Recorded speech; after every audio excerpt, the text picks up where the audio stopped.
ये नई बात नहीं है, ये नई बात नहीं है।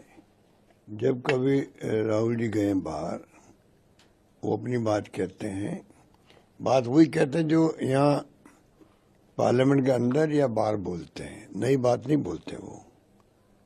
और आजकल तो मीडिया है, इंटरनेट है, सब कुछ है। कौन सी बात है जो यहाँ बोलते हैं तो दुनिया नहीं सुनती है, वही बात है जो यहाँ बोलते हैं वो वही बात वहीं बोलते हैं। तो ये जो इनके पास कहने कुछ है नहीं, इसलिए ये इस प्रकार की बात करते हैं जिससे कि जनता भ्रमित हो जाए कि वास्तव में राहुल जी को विदेश में आके क्या भूल गए वो। मेरा मानना है कि मोदी जी ने खुद ने कहा कि मेरे प्रधानमंत्री बनने के पहले हालात ये थे देश के अंदर कि लोग कहते थे हम किस मुल्क किस घड़ी में पैदा हुए, ऐसा कुछ शब्द बोले थे वो इस देश के अंदर कि इस देश में कुछ नहीं हो सकता है, कुछ नहीं हो सकता है, कुछ नहीं हो रहा है।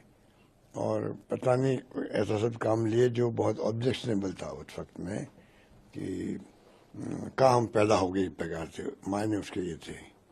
तो अगर मुल्क के बारे में ये कहें 14 के पहले कुछ नहीं था मुल्क, हमें पैदा ही क्यों हुए, तो आप सोच सकते हो कि उनके मायने क्या थे। तो पब्लिक को इस प्रकार भ्रमित करने का काम इसलिए करते हैं कि बहुत घबरा गए हैं। और राहुल गांधी जिस प्रकार अटैक कर रहे हैं, चाहे वो वोट चोरी का हो, बेरोजगारी का हो, महंगाई का हो या ध्रुवीकरण का हो, अब लोग धीरे धीरे सब समझ गए बातों को कि हमें ध्रुवीकरण के नाम पे बिना मतलब में भ्रमित किया जा रहा है। तो घबरा करके इस प्रकार के आरोप लगाते राहुल गांधी पर। वो कोई नई बात नहीं बोलते जो कि पहली बार बोली हो वहां पर, ये मेरा मानना।